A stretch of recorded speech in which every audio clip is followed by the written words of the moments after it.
Hello everyone and welcome to today's online class for class 12. In our last class we studied the process of solubility. Now we are going to study the solubility of solid solute in liquid.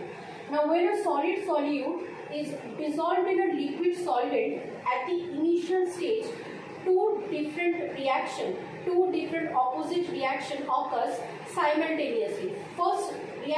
First process that is happening is the dissolution of solid, meaning when a solid introduced into a liquid solvent, the solid molecule into the solid try to get dissolved into the liquid. That step is known as the dissolution of solid into the liquid. Now the reverse reaction also simultaneously that is happening is the recrystallization. The solid molecule that dissolved into the liquid state, liquid solvent, try to recrystallize into the solid solute. That is the reverse reaction of dissolution process known as crystallization. Now these two opposite reactions occur simultaneously.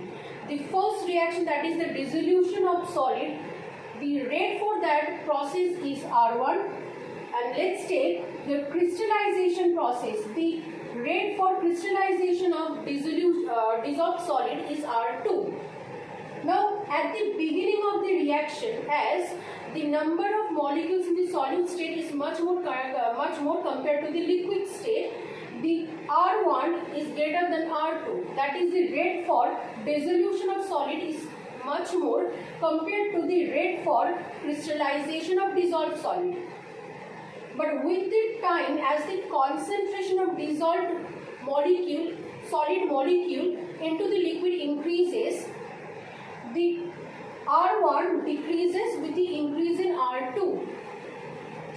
At equilibrium, there is a point when the equilibrium is reached when both the R1 and R2 becomes equal to each other. That is, the rate for dissolution of solid and the rate for crystallization of dissolved solid becomes equal to one another. At this stage, the amount of undissolved solid solute into the bulk and the dissolved solute into the liquids remains same. This portion is known as the saturated solution, and the reaction, the opposite reaction, both the forward and the backward reaction occurring at that particular point, at that equilibrium point, can be written like this: undissolved solid solute, equilibrium sign, dissolved solute in solution. Therefore, this definition of solubility can be said: the maximum amount of solute that is dissolved in a certain amount of liquid solvent to produce a saturated solution at a given temperature. Now there are many factors that affects the dissolution of solid solute in the liquid solvent. One of them is nature of the solute and the solvent. Ionic solute or the polar solute always dissolve in polar solvent. Now there are three forces of attraction that actually affects or dictate this dissolution of ionic or polar solute in the polar solvent. First is the electrostatic force of attraction between the oppositely charged ions of the ionic solute. The second one is my force of attraction between the polar molecules of the solvent, and the third one is the ion-dipole interaction between the solid molecule, ions of the solid molecules with the polar solvent molecules. Now, the dissolution of the ionic or polar solid solute into this polar liquid always depends on whether the third one is predominating or not. If the third one, the ion-dipole interaction, predominates over the first two interaction, the ionic solid always dissolved in the polar liquid. Non-polar molecules dissolve in non-polar solvent. The predominating force of attraction in this case is my London force of attraction.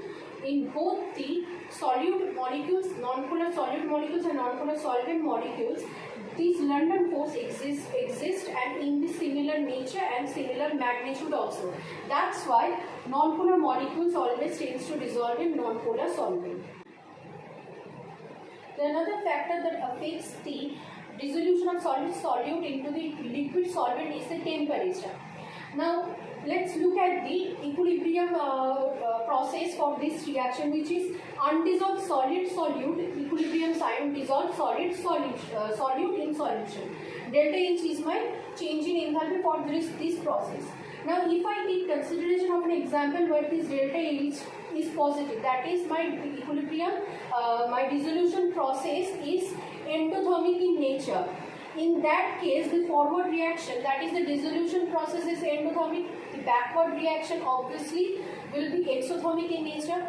In this type of example, if temperature of the reaction, temperature of this process is increased, in that case, according to La Chatelier's principle, the equilibrium will try to that side where the amount of energy is absorbed, which is in this example is the forward reaction. In this type of example, the dissolution of the solid solution in the liquid will increase with the increase in temperature. Now, if another example, this entire dissolution process is exothermic in nature, means the delta H is negative in nature. My forward reaction, my dissolution process is exothermic. In that case, the backward reaction will be endothermic in nature. In this case, if the temperature of the reaction, temperature of this process is increased, according to La Chatelier principle, the equilibrium will try to shift towards that side where the amount of energy is released, which is the backward reaction. So in this type of example of dissolution, where the forward reaction is exothermic, with the increase in temperature, my dissolution of the solid solute in the liquid solvent will decrease.